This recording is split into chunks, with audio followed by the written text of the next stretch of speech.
absolutely, like everybody else, knocked out with that stuff. So I'm going to try to get going, and going to be able to try to sustain that.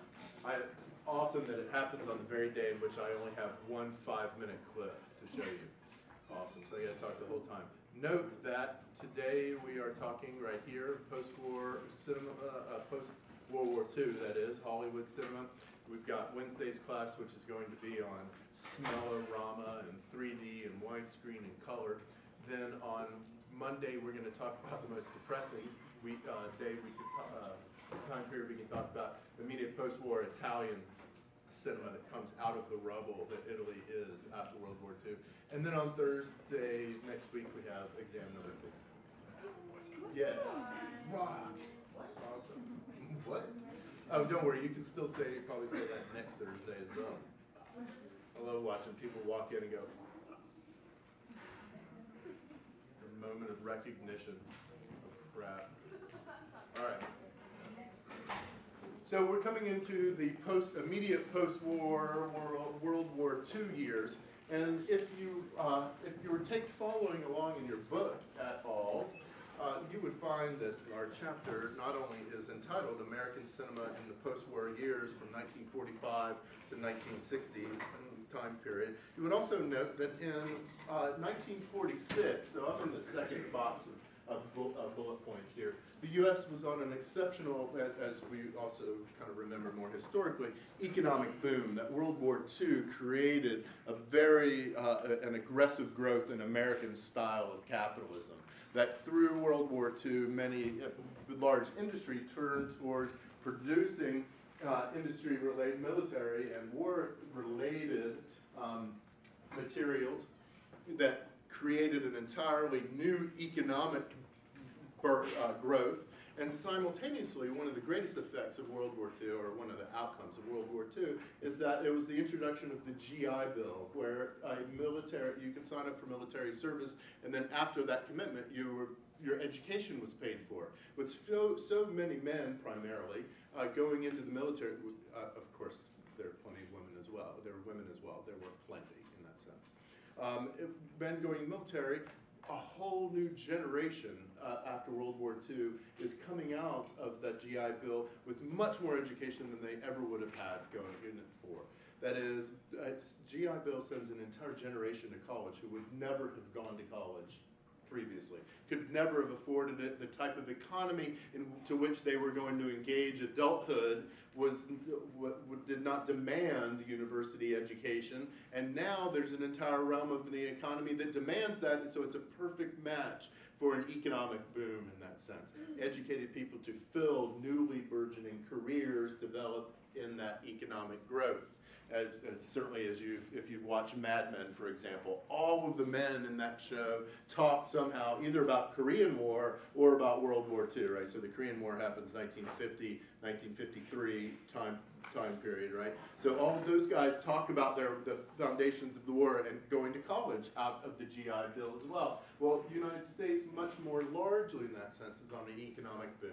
What this does is begin to subtly, imperceptibly change the nature of audiences. It starts to segregate, and I don't use that word in the racially coded way in which we use it traditionally, particularly in American South, but it starts to segregate on economic levels as well, society, right? So if one generation is going to college, it's not the entire generation, it's a particular part of that generation, and an economic segregation starts to happen. This creates different types of audiences. There are all sorts of other effects of economic segregation that happens, parallel to racial segregation that's always been part and parcel of the United States up to this time period, that starts to create new audiences. And it's imperceptible in some sort of way, right? You can't mark it on a day-to-day, just as you can't mark the changes that happen in yourself. Now, I was walking here directly, right here, and I passed a guy who had a sense of fashion about him, right? I'm not judging it good or bad, but it was very distinct, right? I mean, he had a sense of fashion about him, and I walked past him and I'm like, I wonder when it happened that he became that way, to dress that way. And you realize right away that it never came to happen. right? It was imperceptible change. Well, that happens in the American public as well. Imperceptibly, new audiences begin to arise that, as we're going to see in the segue from today's class into Thursday's class, that the Hollywood studios are going to fail to recognize that this audience is changing radically, that the audience who comes out of World War II time period is a much different audience that went into the World War II time period, as recognized by this society that starts to break up into smaller and smaller groups. Well, if Hollywood and if the U.S. is on an economic boom, similarly Hollywood is on one as well. On the same page in the book is like 168. It says, check this out. 1946 set a box office record, over $1.5 billion in admissions, right? So just the tickets sold. A figure that, if you adjust it for inflation, remains unsurpassed, right? So 1946 is the top box office year in terms of Hollywood forever, right? I mean, ever since, rather. That is revenue generated by ticket sales, has never been matched. The next sentence in the book says, on average, every week, 80 to 90 million people went to the movies. So any given week, 80 to 90 million people out of a total population of 140 million, right? So you're at 60 to 70% of the population, 60% of the population is going to the movies on a weekly basis. That's Hollywood veritably printing money, right? That the forms, the formulaic patterns that we've seen in terms of aesthetics, right? That in terms of art, cinema, and classical audience cinema subordinated that art in favor of the story, so that becomes a patterned way of art. Similarly, the patterned way we saw that genres begin to function, that understanding genres as repeatable or repeated patterns of behaviors of characters, types of situation, a way of categorizing movies, that the sharp lines that denotes Western, that denotes the sharp lines of genre that denote a musical or a screwball comedy or what have you, going on down the genre. Those sorts of formulas were the ways in which they were veritably printing money. Imagine that if you adjusted those numbers for today, so 140 million people lived in the United States in 1946, right? Roughly 140 million. We're at 320 million now. It's only like 20 million people who go to the movies on a weekly basis now. Only 20 million. That means, so where are we? At like 7% of the population is going to the movies on a weekly basis. So you can see there's one reason for the precipitous decline. We have way more people who are not going to the movies than we've ever had. But that really is a bit misleading in some way. That is, in 1946, your entertainment dollar, there are only so many places where you could spend your entertainment dollar. Today, you can choose it on video games, online, playing games. You can choose going to sporting events. Remember, in 1947, there were only 8 teams in hockey, right? Isn't that the original 8 hockey? Anyway, there are only 8 teams in hockey, right? So almost nobody outside of those 8 cities ever thought about that. That was an entertainment option, right? That obviously computers and video games and television, not yet, is a competitor. One of the ways in which we'll segue into the next class is to talk about the rise of the popularity of television as a competitor, right? Not in the way that you think of Disney, but producing movies and TV shows and music and etc. But back in the day, that would have been, television was a competitor. So there are many more options for you to spend your entertainment dollar on today than there were then in that way. So we can recognize it's not just all about Hollywood kind of sucking, right? You spend your money elsewhere in that way. That indeed, if you measured, if you saw this on a bar graph, whatever, line graph, and you saw increasing revenues generated, and then you hit 1946, more or less, the line has continued down ever since. There would be bleep years in which it would go up, say, Titanic, Avatar, movies that hit and just cause a dramatic rise in the increase in revenue in terms of ticket sales, but more or less, we've been on a precipitous decline. Can you imagine, like Titanic? That's a movie that, by and large, once you pass, 17 or 18 years old, is nothing but a joke in some ways, right? I mean, once you get over the fact of how, you know, how romantically appealing it is to my, say, 14-year-old daughter, right? That at some moment it's going to change for her and become a joke. I'm on top of the world, as it has been all across popular culture. The Simpsons have done it. I bet Family Guy has certainly had to have had some guy standing on the front of a boat going, I feel like I'm on top of the world, and all that sort of thing, right? So precipitous decline in terms of Hollywood. We have struggled mightily, Hollywood has, to try to get back to that time period with no effect, with no chance. One other contributing factor to the decrease in revenue is that results from some bizarre American psyche that has us always seeming to need an enemy in which to fight in some sort of way, right? And coming into World War II, through the Hot Why We Fight videos, the enemy was very clear. Japan did a fine job in introducing itself as the enemy rather radically in Pearl Harbor. But now that we've dispelled with the, you know, we've sent fascism back, repelled fascism, and then with Japan, we just don't do that again, please. Right, and we straighten that problem out. Now we go searching for a new enemy. The government seems to be going searching for a new enemy, and we know that the new enemy that we end up finding, that goes all the way through Ronald Reagan standing in Berlin going, Mr. Gorbachev, tear down this wall in some dramatic fashion, results from what we generically refer to as the Red Scare, red pointing to communists, right? Associated with the red flag of the Soviet Union and redness, red. The Red Scare, right? Fear of communism, of the spread of communism. The United States does a really good job of going, there is our enemy. We found our new enemy. One of the ways in which they do that is immediately following World War II is turn their attention to Hollywood. And one of the justifications for that is that in Europe, as fascism was spreading around, many people escaped, justifiably, right? We've heard most stories being about attempts to escape, Jews attempting to escape, but many, many thousands of people, hundreds of thousands of people escaped through the 1930s, well before we became aware of the Holocaust and concentration camps, escaped. And if you recall, many of those who were involved in German or Czech, Slovakian, or Polish film, we only talk about Germany, escaped and then came over to the newly formed Hollywood in the 1930s and started to make films. Their influence, we've noted, is most recognizable in what? What film genre have we watched in which we see the most influence of German, particularly German Expressionism? What genre was that? And test is next Thursday, and that's going to be on it. What's that? It's a French word. Film noir, right? Film noir, dark film, black. Now, you can't give yourself a chest bump when you were quiet.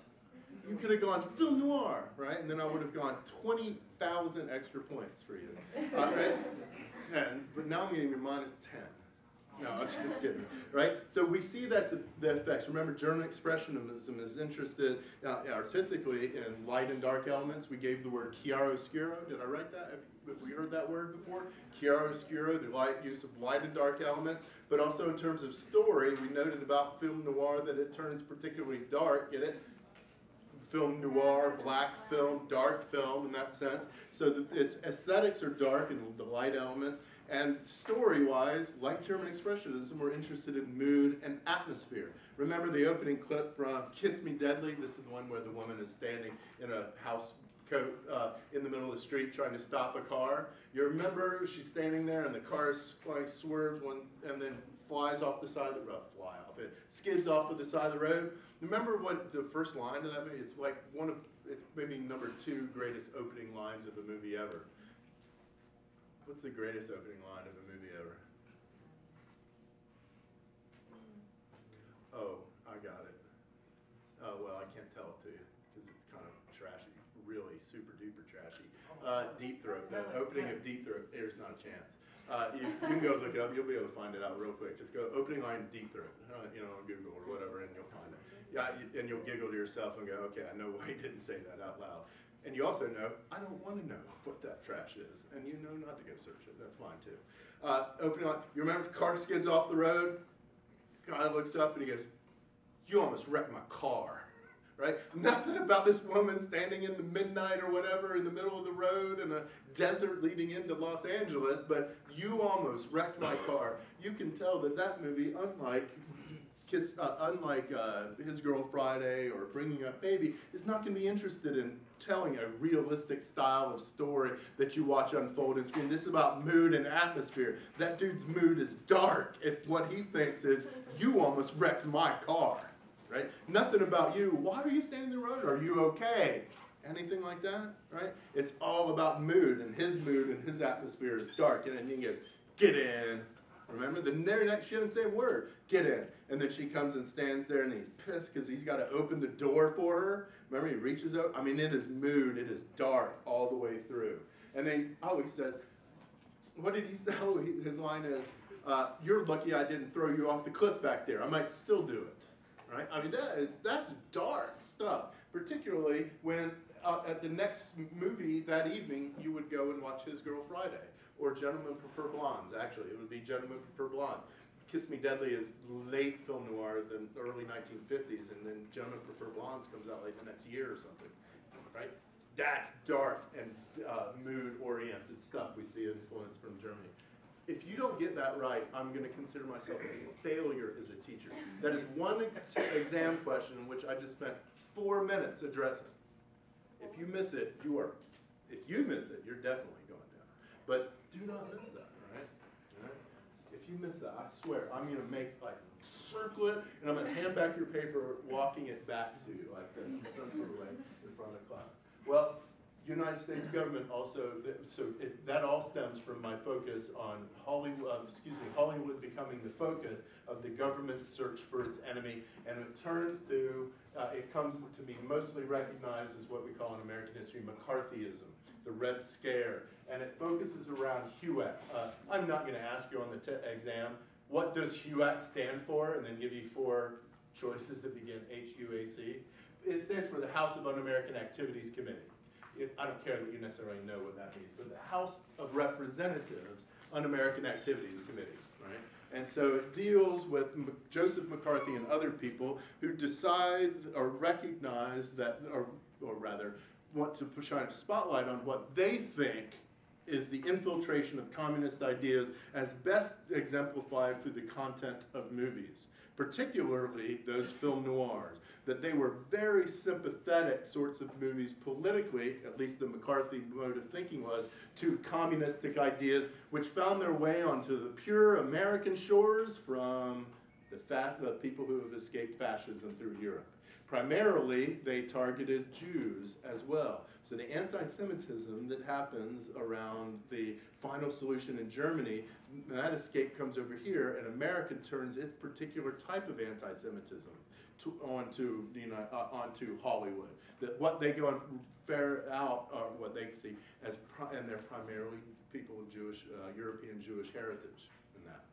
The representative that those who are first representatives of that we refer to as the Hollywood 10. The first 10 people brought in front of a congressional committee, so in a room that would be about this large with members of the House all sitting around, and then we bring 10 witnesses, whom we now call the Hollywood 10, line them up and just question them, and primarily with 2 questions. Have you now or have you ever been a member of the Communist Party?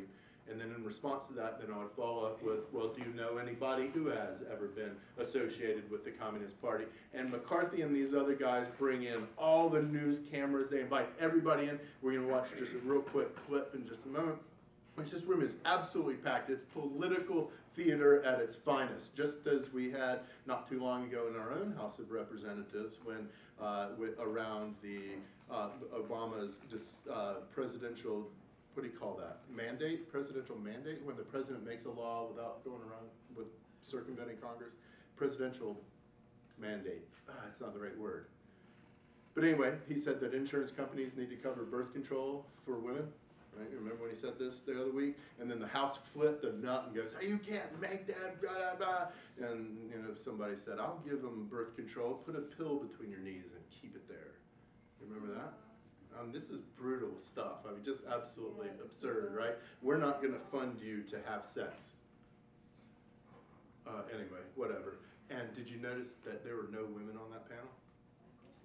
There was not one woman on the panel to decide this, right? And one congresswoman stood up from the audience, because she's not on the panel, and goes, "Where are the women?" And they turned the mic off. True. I mean, that's a total legit question. I don't care what a pig you might be. You got to recognize that there ought to be a. Well, anyway, right? Right. So we have political theater at its finest as well. Let's check out this thing here in just a moment. So have you now, or have you ever been a member of the Communist Party? And what happened if you said yes, or what happened if you said no?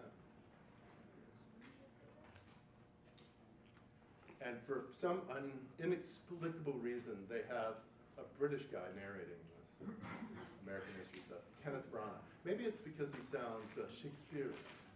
And to sound Shakespearean sounds somehow big, intellectual. At home, Americans feared red subversion. At home. And see, he even speaks of Americans, not we. Right? Right, exactly. Right?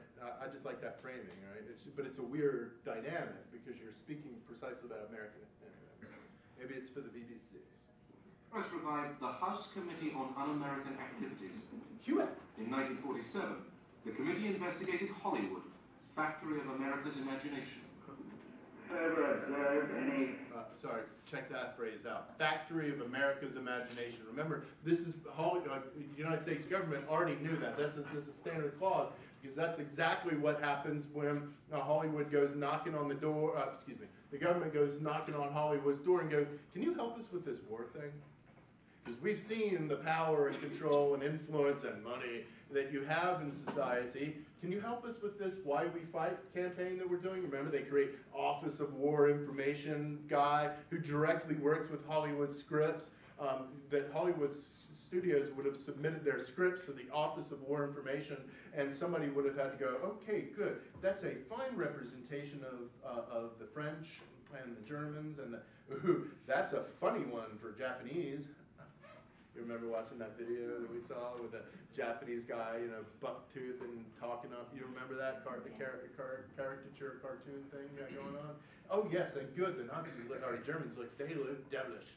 Awesome. Make that movie, right? The Office of War Information was that intimately involved. So they already knew that Hollywood was the factory of America's imagination. And now it seems, in 1947 period, and then on to the 50s, that America was not patriotic enough in some way, right? That now you're going to be the victim of that same factory of America's imagination. And we don't want you to take that imagination into Russia. Let's watch some Ronald Reagan. Communistic. Oh, sorry, Gary Cooper. In any script. I'll start that. 1947, the committee investigated Hollywood, factory of America's imagination. Ever observed any communistic information in any script? Well, I turned down quite a few scripts because I thought they were tinged with communistic ideas. Gary Cooper would have been like bringing in Michael Myers or something. Wait, Michael Myers? Is that Austin Powers? Yeah. Like bringing in it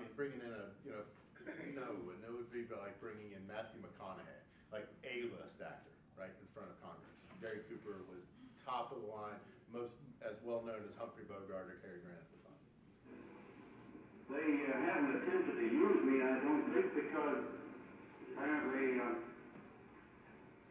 they know that I'm not very sympathetic to communism. There has been a small group within the Screen Actors Guild which has consistently opposed the policy of the Guild board and officers or the Guild itself as evidenced by the vote on various issues. That small clique has been referred to, has been discussed as more or less following the tactics that we associate with the Communist Party. He just ratted out his friends. Or his peers, not his friends. Yeah. He didn't have 3,000 Facebook friends, right? That he just ratted out his peers and said, yeah, there are lots of people in the party. The next question was, give me some names. All be sent back to Russia or some other unpleasant place.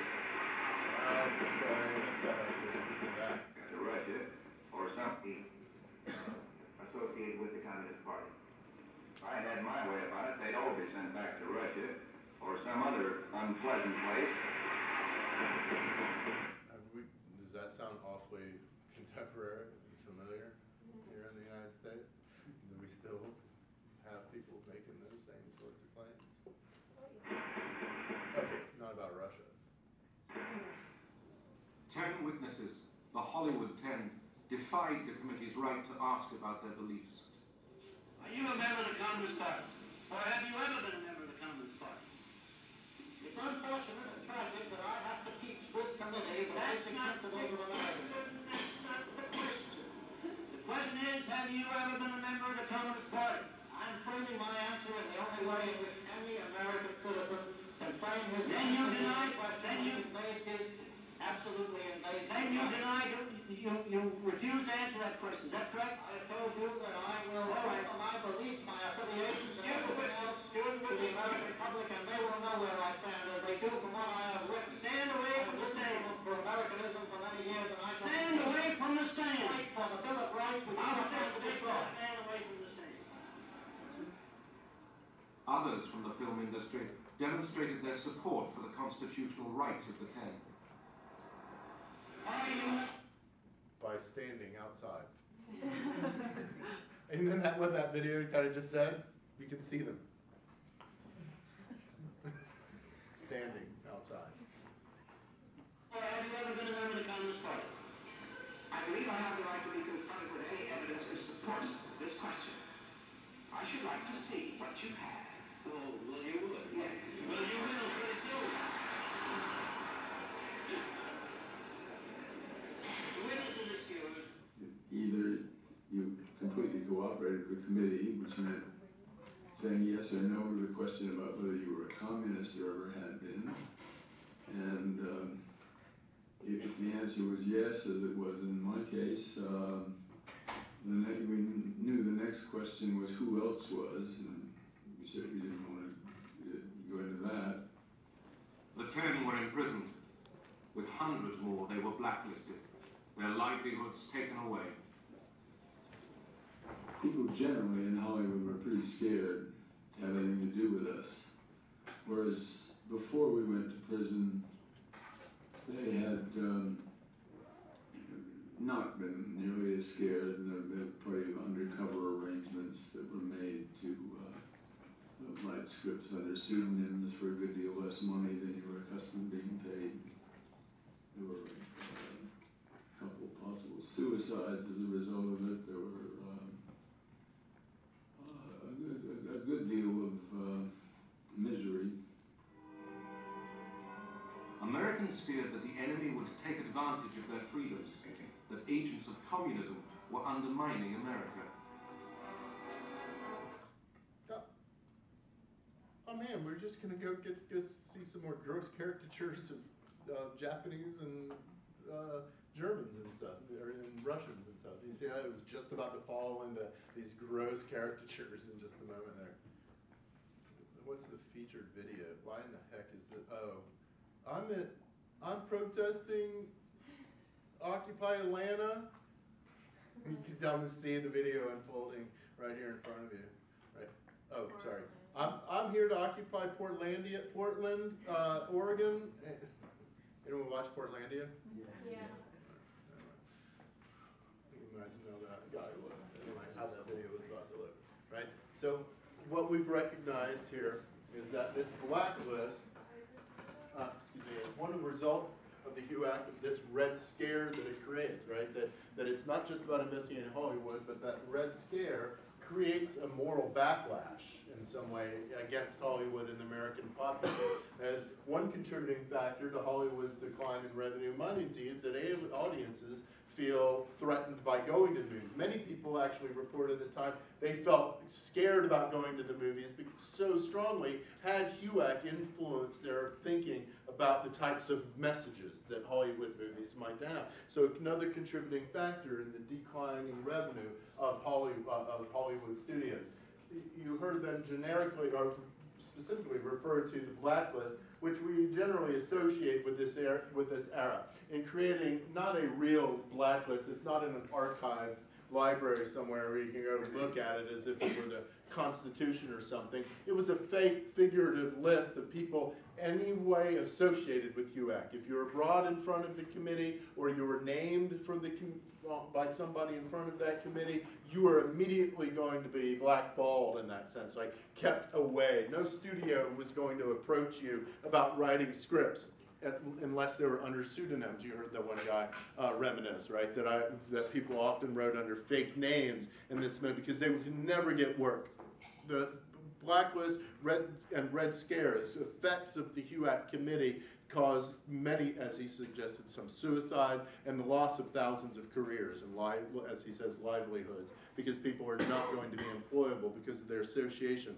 You know that you are guilty, and that sort of, it's like asking somebody, have you now or have you been, you communist, in that questioning is like asking that old silly question, when did you stop beating your wife, right? As soon as you answer, you're guilty, no matter what you say, well, I don't, or whatever, is why would I have asked you that question?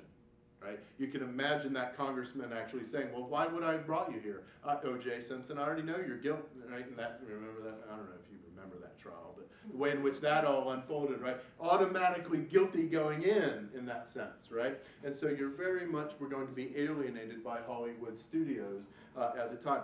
Charlie Chaplin, if you recall, we recognize him, I hope you did, as the first recognizable international superstar. He is not, I can't recall if he's brought in front of HUAC or not, but he is certainly associated with it in some sort of way, and he's so offended by even being associated in that sort of way with that line. But why would you, have you not watched my movies? Because if you go watch more movies than just Modern Times, you remember he's an assembly line worker, that all of his movies take on his character as a worker, as a poor member of society, for the low man on the totem pole. His movies have always been about that, right? Have you not seen them? And he gets so PO'd by being someone thinking that what he is anti-American, that he moves to Switzerland and never comes back, right? I mean, he's still in the height of his career, and he just, in the 1940s, late 1940s, and he just moves to Switzerland and never comes back. I mean, he might visit, yes, but he doesn't come back to live in any sort of way. Just like, I can't believe that. I couldn't have been more American in that way, right? So Hollywood, we recognize that Hollywood studios are beginning to lose significant amount of control. That HUAC, that the government is having an influence directly on their receipts, right? Having an effect on that. Studios are no longer, from 1946 on, going to be able to print figuratively, in that sense, money. Studios in this time would have made, a Paramount studio or a MGM would have made 80 to 100 movies in a given year, and put those out. Now they're going to steadily start to decline. The numbers of outputs they're going to do. Remember, back in the day, we had, you remember that with vertical integration. We said that studios owned all aspects of a film through production, distribution, and exhibition. That in the way that they owned the exhibition was that they either owned the theaters or they contractually forced theater owners to show all of their movies. We called that, now you didn't get film noir, but like 8 of you just got block booking, right? That is where a studio, it's on the oh, it's behind me, you mean? Yeah. Okay. I was just checking, see, it was a double check. I was like, if you didn't get that, I was gonna totally call you out, like double call you out. Right, so they're theater owners over here on Paramount. They want to rent this movie from me and show it in their theaters for 2 weeks. I said, well, you want that? You've also got to rent all these other movies. Contractually forcing them to do that. Printing money in that way. Well, the Paramount case, which is a case before the Supreme Court, it's Paramount, MGM, Universal, everybody at all, versus the United States. It goes to the Supreme Court. The Supreme Court rules that block booking is illegal, an illegal practice. It's monopolistic in that sense. So now, after 1948, so the Paramount case is in 1948, studios no longer have that exhibition ability to generate revenue. That's where, because I forced you to rent all of these movies from me, I was just making money because, and simultaneously, that one good movie that I knew was even better, that you really wanted to show, its financial success was going to ensure the entirety of success of my studio, right? So if I'm pumping out 100 movies, I only really need like 12 of those movies to do really well, and that props the entire thing up. So what ends up happening, contrastingly now, you can't, we no longer have, right? So vertical integration is going to be gone in that sense. And ever since, and sped up by that guy Clinton, president in the 90s, remember, I might have said to you at the beginning of this semester that for me, politically, everybody dies. Everybody sucks, right? Nobody sucks more. Okay, yeah. Nobody doesn't suck. There we go. Clinton allows movie studios to become television studios, to become theater chain owners, to become etc., right?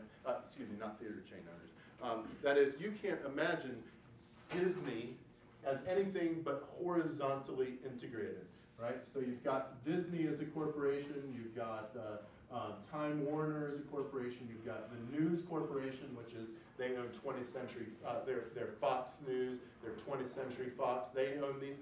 Companies now have moved from vertical integration into horizontal integration. That if we kept this list going to include one other company called, who am I missing up here? The big super media companies, Time Warner, Disney, NBC, CBS, NBC, Comcast, Universal, right, is another studio. Do you know that those companies, right, so News Corporation, Time Warner, Disney, CBS, and NBC, own 89% of the media that you contact on a daily basis. That means music, the internet, and media sites on the internet, magazines, television stations, the cable that goes into your television, the news that you watch, the movies that you watch, right? They own that. They have contacts on. That's moving from vertical, owning everything about one industry, to having contact your fingers in all industries. Right? The move from vertical integration to horizontal integration. You can't imagine a Disney that is separate from its television and its radio and its music production and it's all of that, right? It's in absolutely everything that you touch in some sort of way. Well, that's begun, that move to horizontal integration has begun with the Paramount case from the 1940s. So studios lose their theaters, right? They can't force block booking on people. Because the block booking arrow is gone, is up here apparently. That also is a contributing factor, one of two contributing factors to the rise of something that's brand new in the time, and that's independent production.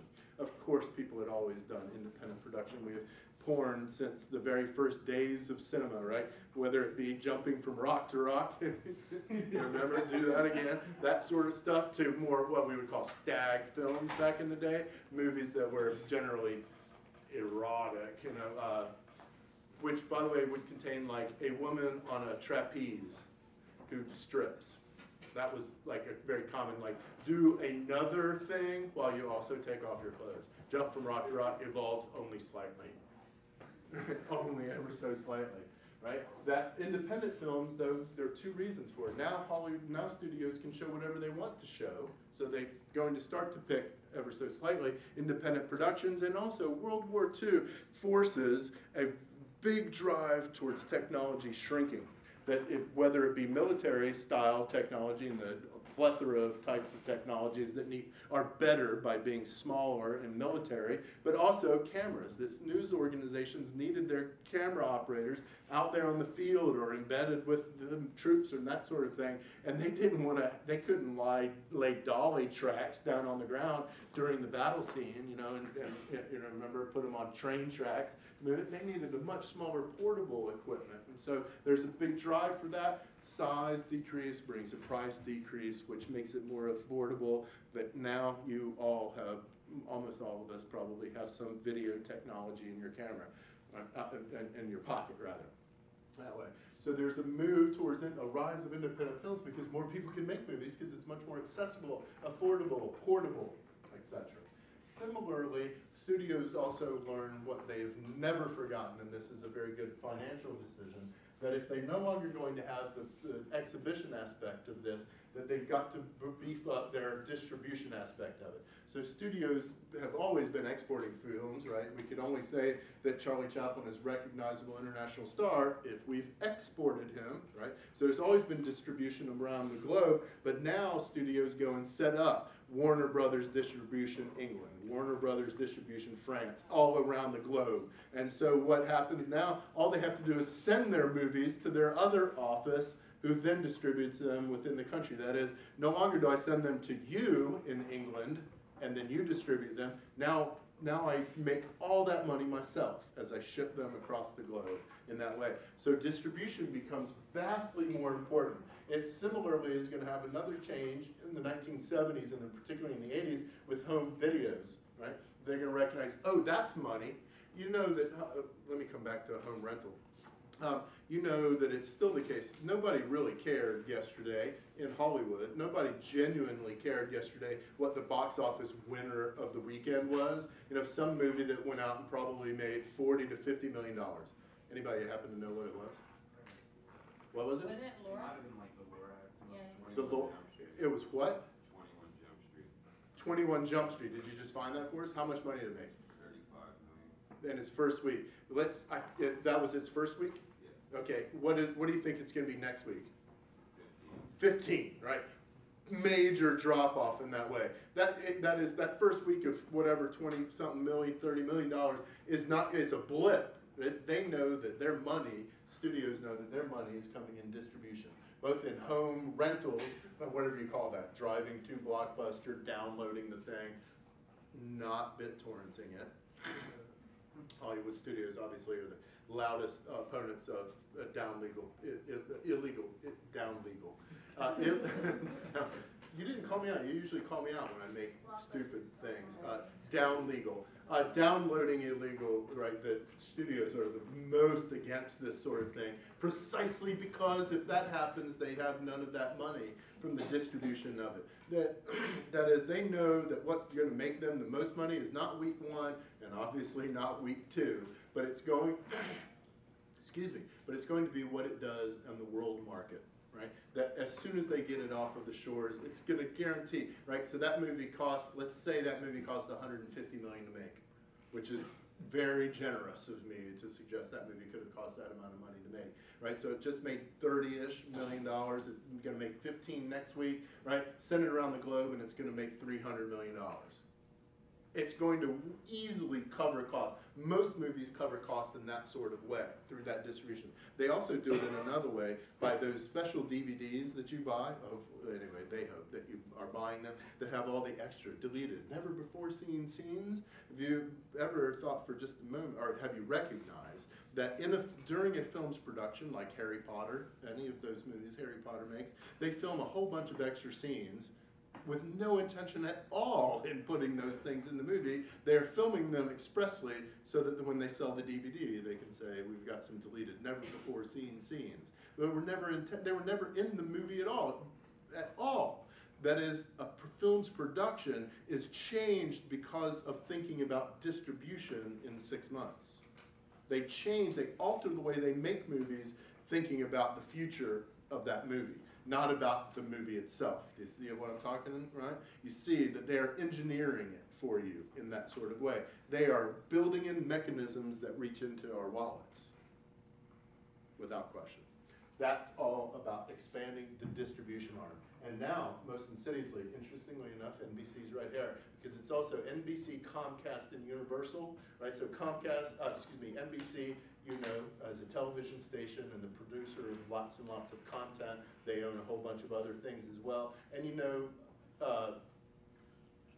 Universal, as Universal Studios that produces movies and that sort. So NBC and Universal are making stuff, content generators. Comcast is precisely the distribution that goes into your house or your apartment or wherever you live, right? That the cable goes in, right? So they own now all the distribution and frankly the exhibition, right?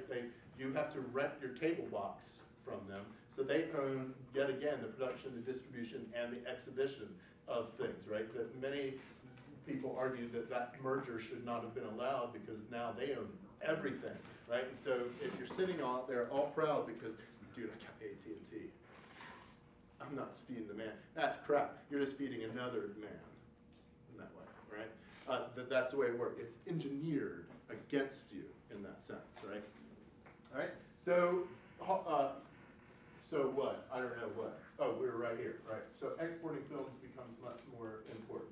So we've seen numerous ways in which that decline of the studio is already starting to happen. That the studio formed in the teens and then strengthened and concretized in the 1920s, then keeps going through the 30s and into the 40s, just veritably printing money, but we're slowly starting to see evidence of its loss of control. It's going to lead us towards the mid-1960s. Remember, the end of classical Hollywood, as at least for our historical purposes, is mid-1960s.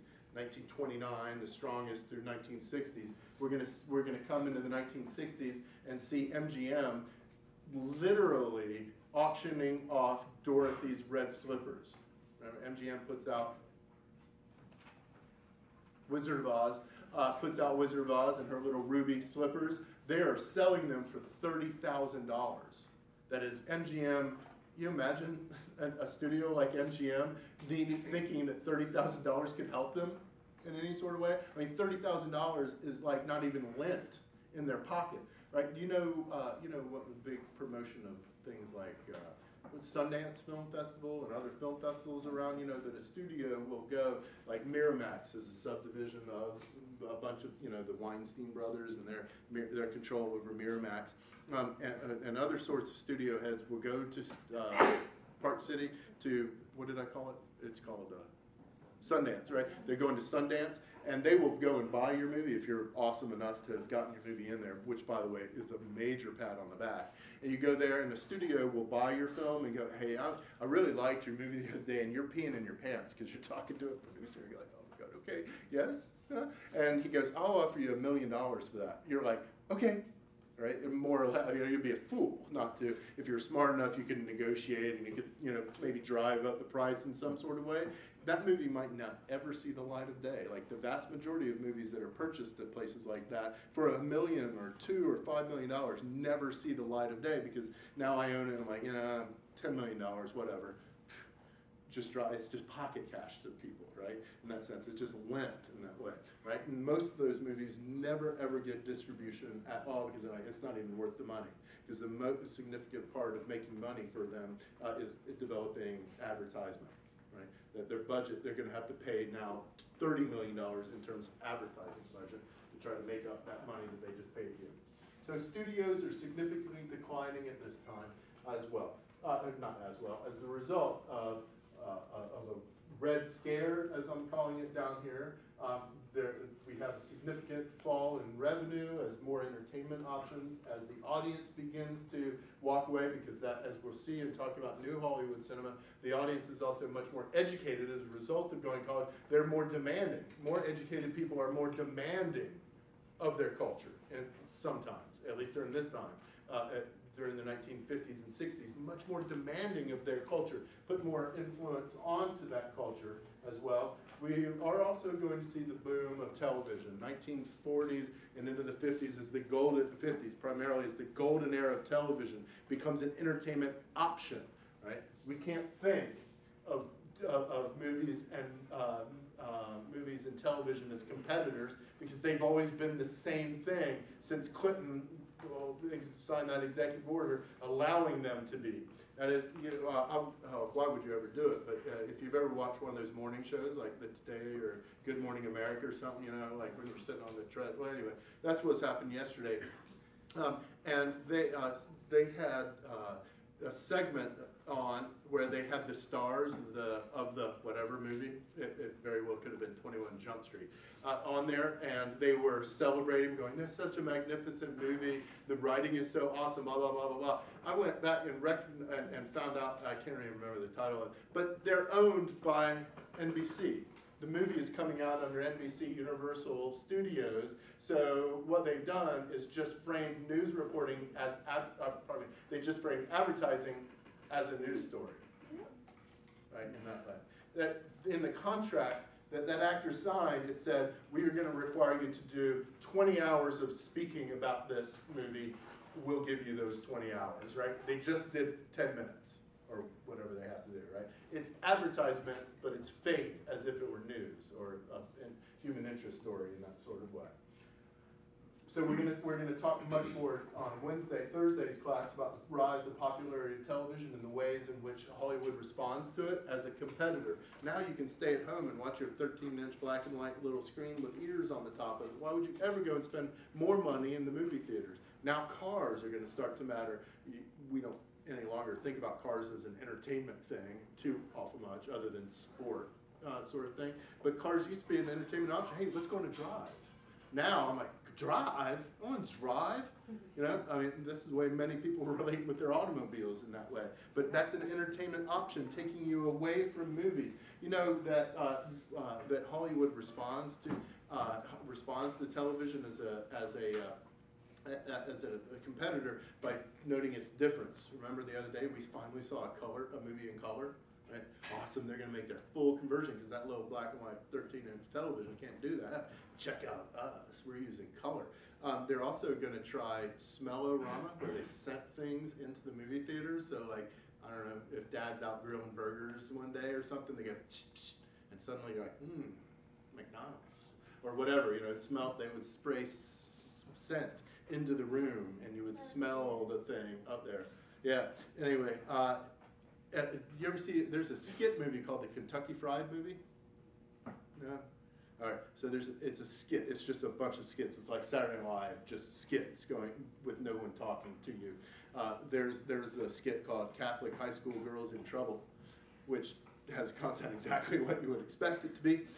There's a skit where a guy, he's not very good at romance, so he buys a record, and he plays it, and it's a talk through how to do it. So he puts on the record, and he says, "Now, take your lady by the arms." Like this, and he's listening to the record player, and you know, then they end up getting a little bit more amorous, and a little bit more, and it says, the record says, if you're unable to take it any further, this record comes accompanied with Big Jim Slade, and a big burly dude knocks in the door, he comes down and picks up the woman and takes her away. I got this.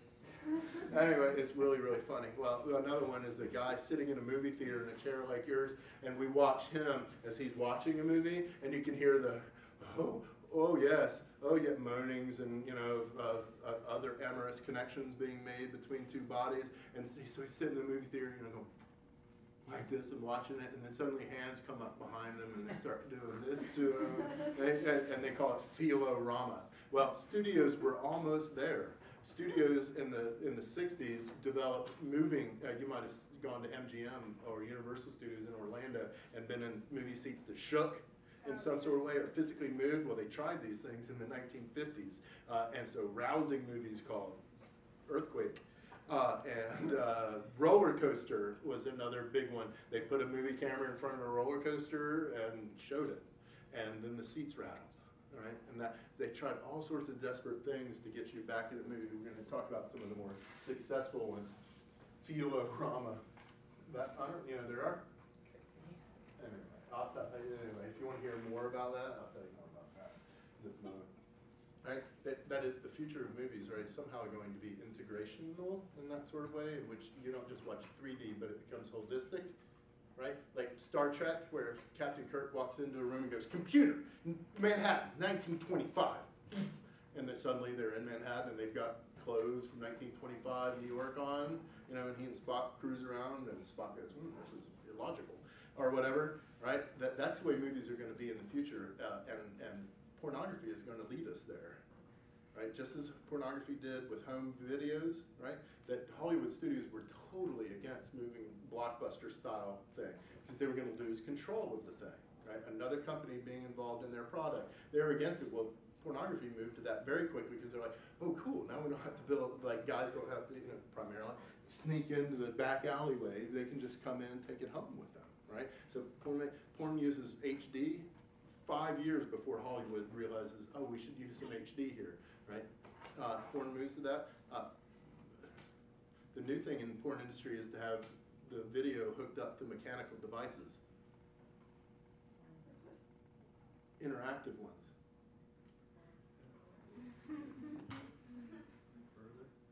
So you can do what's being done through wires and contraptions connected to your body wherever you'd like them.